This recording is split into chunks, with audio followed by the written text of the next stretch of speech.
जय गुरुदेव। और दोस्तों, मेरे चैनल सिद्ध सावर मंत्र में आपका एक बार फिर से हार्दिक स्वागत है। और देखिए, आज मैं आपके सामने जो साधना लेकर के आया हूँ वो साधना एक बहुत ही प्रचंड साधना है। और मुझसे इस साधना के लिए बहुत बार कमेंट किए गए हैं और काफ़ी जो मेरे व्यूअर हैं उन्होंने कहा है कि ये साधना आप सौम्य रूप में दीजिए। आज जो मैं आपको साधना बताऊंगा वो बेताल साधना के विषय में बताऊंगा।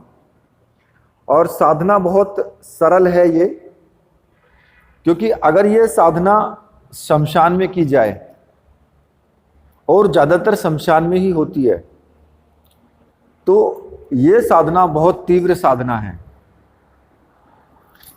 जैसे कि मैंने अभी कुछ दिनों पहले जो वीडियो डाली थी अगिया बेताल की साधना का, जो अनुभव था उस 15 साल के बच्चे का, तो वो अनुभव जितना खतरनाक था उससे कई गुना ज़्यादा खतरनाक रात्रि में हो जाता है। अगर रात्रि में शमशान घाट में बैठ कर के साधना की जाए तो उससे कई गुना ज़्यादा खतरनाक हो जाता है। अब आप खुद समझ कि उसने दिन में ये साधना की, उसके सामने तब ऐसे अनुभव आए, तो रात्रि में क्या हालत होगी आप ये सोचिए। तो ये जो साधना है, ये साधना बहुत भयंकर साधना होती है। बेताल की साधना कोई छोटी मोटी साधना नहीं है। जितनी भी वहाँ की प्रेत आत्माएं, मसान शक्तियाँ, जितनी भी शक्तियाँ होती हैं सब बेताल के अंडर में आती हैं। बेताल एक बहुत प्रचंड शक्ति है, और अगर ये सिद्ध हो जाए तो ये क्षण भर में कुछ भी कर सकता है। मतलब कि आप जो भी आज्ञा देंगे ये क्षण भर में कुछ भी कर सकता है। इसके लिए कोई भी कार्य असंभव नहीं है। देखिए, बेताल साधना के विषय में एक प्रसिद्ध तांत्रिक हैं जो कि कापालिक जयपाल थे। उनकी भी साधना का कुछ अनुभव मैं आपको बताऊंगा, लेकिन वो अगले वीडियो में मैं आपको किसी और दूसरे वीडियो में बताऊंगा। इस वीडियो में मैं सिर्फ आपको साधना बताऊंगा। देखिए, ये जो साधना है बेताल वाली, आप अगर बेताल सिद्ध कर लेते हैं तो एक ऐसा व्यक्तित्व आपके अंडर में आ जाता है, आपके कब्जे में एक ऐसा व्यक्तित्व, ऐसा व्यक्ति आ जाता है कि जिसके लिए कोई भी कार्य असंभव नहीं है। प्रत्येक कार्य वो कर सकता है, ऐसा कोई कार्य नहीं है। अब खुद सोच लीजिए, बेताल भैरव, बेताल का ही दूसरा रूप भैरव होता है। ये समझ लेना आप, ये कोई अलग नहीं होता है, वही होता है ये। लेकिन स्वरूप की पूजा है कि कोई किसी स्वरूप में पूजा करता है, कोई किसी स्वरूप में पूजा करता है, और जिस स्वरूप में आप पूजा करोगे वो उसी स्वरूप में आपको दर्शन देगा, उसी स्वरूप में आपके सामने आएगा। तो ये जो साधना बेताल, वीर बेताल सिद्धि का तात्पर्य क्या होता है? वीर का मतलब होता है कि जो पराक्रमी होता है, जो जोशीला होता है, और बेताल का मतलब भैरव ही होता है। ठीक है। और शमशान का तो फिर आपको पता ही है कि शिव की स्थली है वो। तो मतलब कहने का यह है कि जो साधना है, साधना का उच्चतम स्तर है ये। और देखिए, ऐसे ही खेल खेल में बेताल साधना कभी किसी साधक को नहीं करनी चाहिए। मैं ये आपको पहले बता देता हूं, गुरु का होना नितांत आवश्यक है इसमें। और जो आपके गुरु हैं, जिन्होंने आपको गुरु दीक्षा दी हुई है, वो इस साधना को करवा भी सकते हैं। ठीक है। या फिर जिन्होंने गुरु दीक्षा नहीं ली है तो भगवान शिव को गुरु जरूर माने, और कम से कम इस साधना को करने से पहले 20 या 21 दिन मंत्र जाप कीजिए। कम से कम 51 माला ओम नमः शिवाय का जाप जरूर करना, ठीक है। तो देखिए, अगर ये जो साधना होती है बेताल साधना, मुख्य रूप से तांत्रिक साधना है, लेकिन अगर ये तांत्रिक साधना है और उसके उपरांत भी अगर आप इसको, जो मैं आपको तरीका बता रहा हूं, अगर आप इस तरीके से करते हो तो ये साधना सौम्य साधना में परिवर्तित हो जाती है। तो अब इसको किस तरीके से करना है? ये साधना किसी भी रविवार से की जा सकती है, किसी भी रविवार से की जा सकती है, होली के दिन की जा सकती है, दीपावली के दिन की जा सकती है, कभी भी ये साधना कर सकते हो। जब भी कोई शुभ मुहूर्त हो, ये साधना आप कर सकते हो। अब इस साधना में जो बेताल का जो तेजस्वी स्वरूप है उसके आप साक्षात दर्शन कर सकते हो और सौम्य स्वरूप में ही दर्शन होंगे आपको, ठीक है। इस साधना में कोई विशेष सामग्री की आवश्यकता नहीं होती है। इस साधना में केवल आपको बेताल यंत्र, बेताल माला और एक भगवान शिव का चित्र या फिर काली का चित्र आपके पास होना जरूरी है और एक रक्षा माला। इन सामग्रियों की आपको आवश्यकता पड़ेगी इसमें। और ये जो सामग्रियां हैं ये मंत्र सिद्ध और प्राण प्रतिष्ठा युक्त तो होनी चाहिए। और अगर आपको ऐसी सामग्री चाहिए तो आप मुझे ऑर्डर कर सकते हैं। आपको मैंने व्हाट्सएप नंबर दिया है वीडियो में भी और वीडियो के डिस्क्रिप्शन में भी, वहाँ से आप मुझे व्हाट्सएप कर सकते हैं सामग्री के लिए और सामग्री आपको मिल जाएगी, ठीक है। लेकिन मैं फिर भी आपसे एक बात कहूँगा, जिस व्यक्ति के अंदर दमखम हो, जो निडर हो, जो साहसी हो, वो व्यक्ति इस साधना को करे। जो डरपोक किस्म के लोग हैं, जिनको एक जरा सा तिनका भी अगर उड़ करके आ जाए साधना करते हुए तो उनके सांस फूल जाती है। अगर साधना करने बैठ गए और पास में कोई चीज गिर जाए, थोड़ा खुटके की आवाज आ जाए तो उनका पेशाब निकलने को तैयार हो जाता है। तो भैया वो तो करे ना इस साधना को बिल्कुल भी, क्योंकि सौम्य साधना है लेकिन फिर भी आपको अनुभव तो आएंगे ही आएंगे, ठीक है। जो लोग अप्सरा की साधना नहीं कर सकते हैं, जो लोग अप्सरा की साधना में छोटे से अनुभव में ही डर उनके अंदर बैठ जाता है, तो वो साधना इसको बिल्कुल भी ना करें आप, क्योंकि कोई फायदा नहीं है। फिर ये साधना तो उनके लिए है जो बिल्कुल निडर हैं, जो साहसी हैं, दमखम वाले हैं और ये कहते हैं कि सामने से कि भाई आ जा, तू आना पड़ेगा तुझे, यहां खड़ा होकर के रहना पड़ेगा तुझे और मेरा दास बनना पड़ेगा। उनके लिए है ये साधना, ठीक है। तो अब इस साधना में, क्योंकि जो बेताल का जो वास्तविक स्वरूप है वो बहुत ही भयानक और विकराल है, ठीक है ना, और उसका जो सौम्य स्वरूप है वो बहुत सुंदर स्वरूप है। अब सौम्य स्वरूप में ही वो आपके सामने प्रकट होगा, क्योंकि सौम्य साधना कर रहे हो तो सौम्य स्वरूप में आएगा, ठीक है। इसमें कोई ज्यादा पाठ पूजा की और विधि विधान की कोई आवश्यकता नहीं है। इसमें इस साधना में कोई आवश्यकता नहीं है ऐसे विधि विधान की। आपको क्या करना है कि इसमें जो सामग्री मैंने आपको बताई दी है, इसमें जल पात्र या कुमकुम या सिंदूर, इन चीजों की कोई आवश्यकता नहीं है, कोई आवश्यकता नहीं है इन चीजों की इसमें। हाँ, अगर आप अपने गुरु का पूजन करते हैं तो आप कर सकते हैं इससे, ऐसा नहीं है कि भाई जरूरत नहीं है। जरूरत में अगर आप करना चाहें तो कर सकते हैं, हालांकि जरूरत है भी नहीं।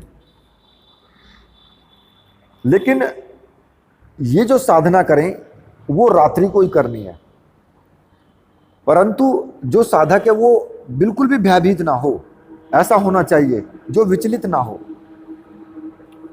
तो वो इस साधना को कर सकता है। रात्रि को 10 बजे के बाद आपको स्नान करने के बाद आपको किसी भी गंदे वस्त्र को या किसी भी पात्र को फिर छूना नहीं है, मतलब उसको टच नहीं करना है। फिर पहले से ही जो तुमने धोती है वो सुखा के रखी हुई है, काली धोती होनी चाहिए, इसमें काली धोती आपको पहननी है और काला ही आसन आपको रखना है और दक्षिण दिशा की तरफ आपका मुख होना चाहिए। ठीक है, दक्षिण दिशा की तरफ आपका मुख होना चाहिए और एक चौकी सामने रख लें, जो सामने चौकी है उस पर भी काले रंग का वस्त्र बिछा दें। घर के किसी कोने में या किसी भी एकांत स्थान में बैठ करके ये साधना तुम कर सकते हो आराम से, किसी प्रकार की कोई दिक्कत नहीं है। घर परिवार वालों को कोई किसी प्रकार की कोई प्रॉब्लम नहीं है इसमें। और जो चौकी है, चौकी पर भगवान शिव का चित्र या महाकाली का चित्र रखें। अगर आपके गुरु हैं और गुरुदेव का चित्र है तो बराबर में ही गुरु का चित्र भी आप रख दें। और उसके ठीक जो शिव का चित्र या महाकाली का चित्र आपने रखा है उसके ठीक सामने एक स्टील की या तांबे की प्लेट रखें और उस प्लेट में आपको जो बेताल यंत्र है उसको स्थापित कर देना है।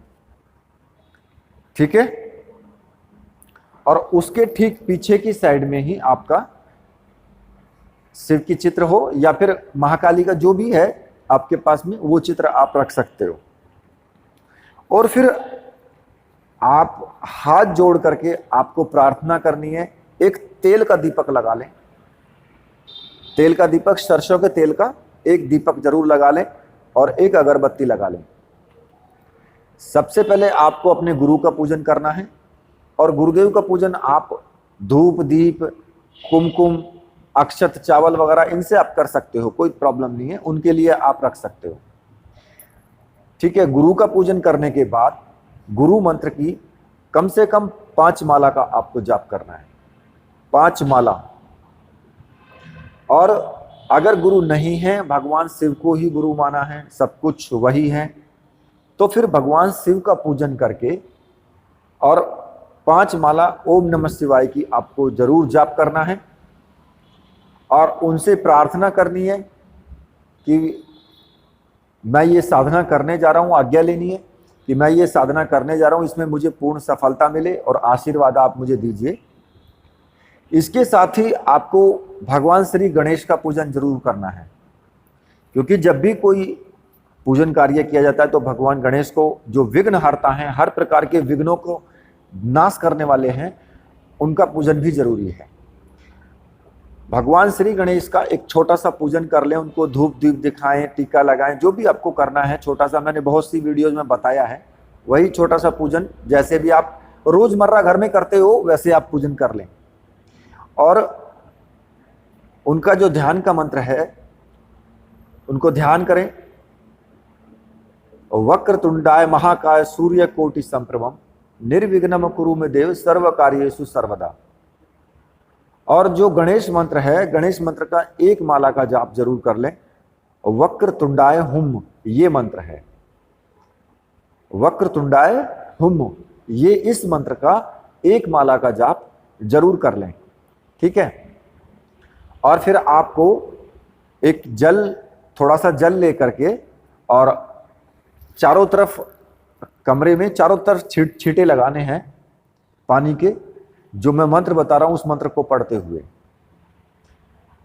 वज्र नखाय महादंताय 10 दिशो बंद बंद हूम फट स्वाहा।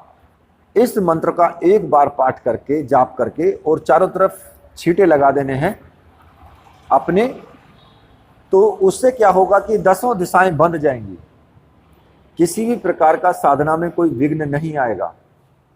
ठीक है, अब उसके बाद आपको बेताल का जो ध्यान करना है, ध्यान में आप किसी भी प्रकार का स्तोत्र बोल सकते हैं, ठीक है।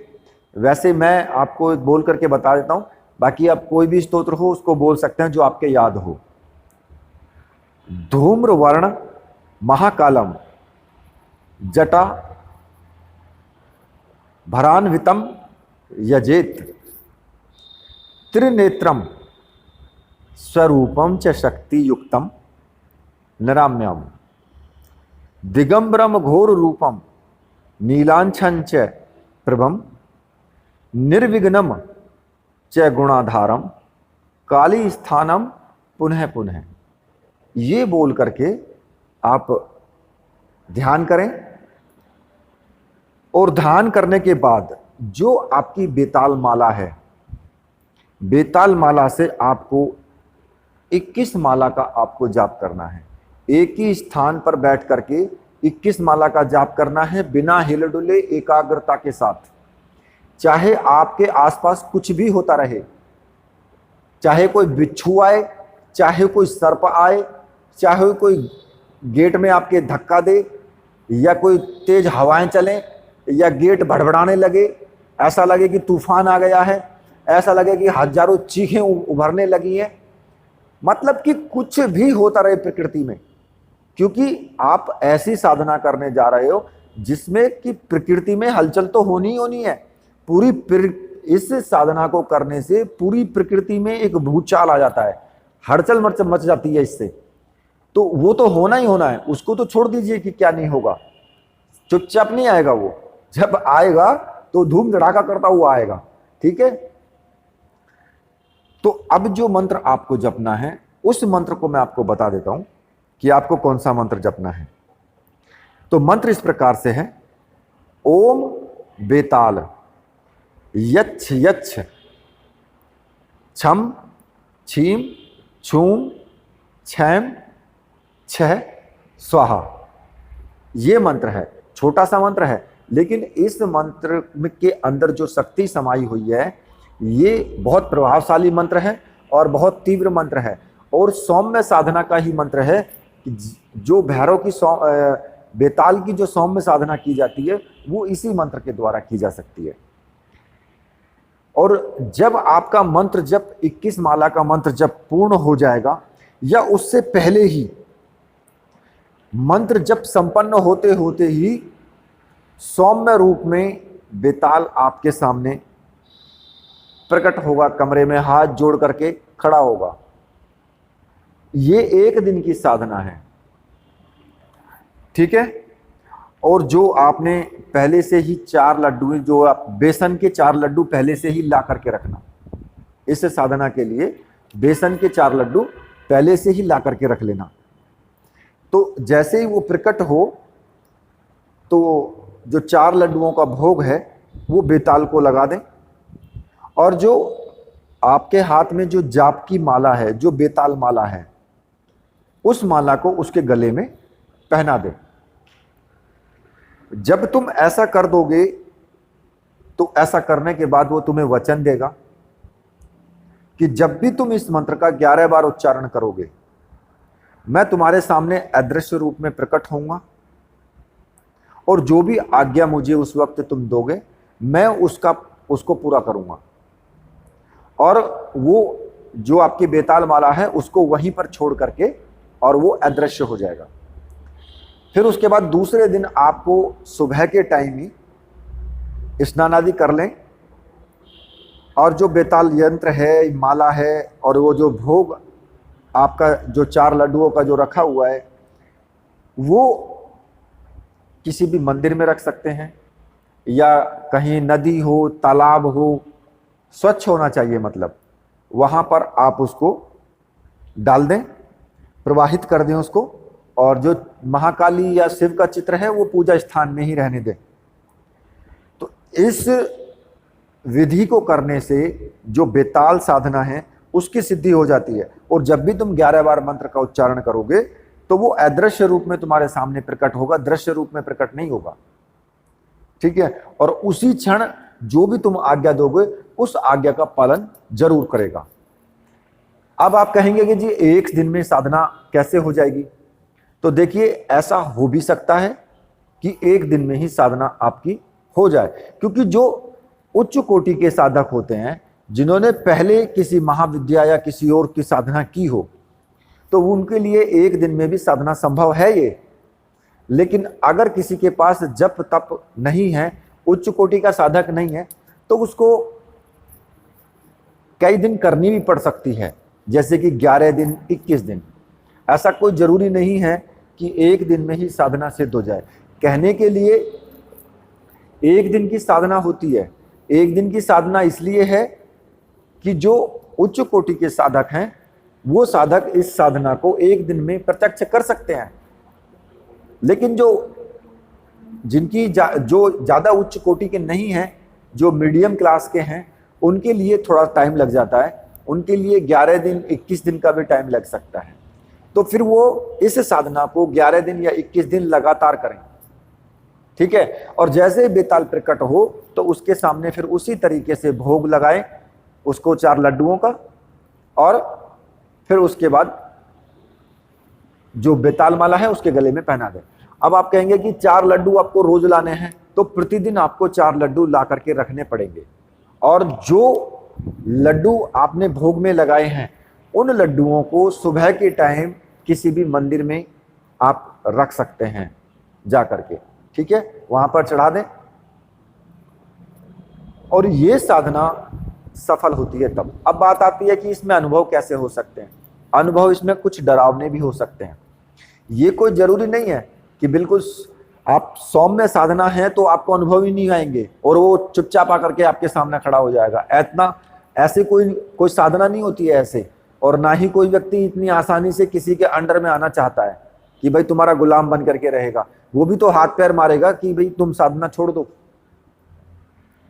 तो ऐसा भी हो सकता है कि जब वो आएगा तो तुम्हारे घर के दरवाजे खिड़कियां सब फट फट फट फट लगने लगे, बहुत तेज हवाएं चलने लगे, आंधी तूफान की तरह, ऐसा लगे कि आंधी तूफान आने वाला है। तो ये सब चीजें होंगी। तो इसलिए डरे नहीं, घबराए नहीं, होगा कुछ नहीं। ये सब विघ्न आएंगे और धीरे धीरे धीरे धीरे सब शांत हो जाएंगे, ठीक है। तो इसी के साथ अब मैं ये साधना को समाप्त करता हूं यहीं पर, और वीडियो को भी यहीं पर समाप्त करता हूं। तो मेरे साथ बोलिए, बोलिए वीर बजरंगबली हनुमान जी महाराज की जय। बोलिए मेरे परमहंस सद्गुरुदेव की जय।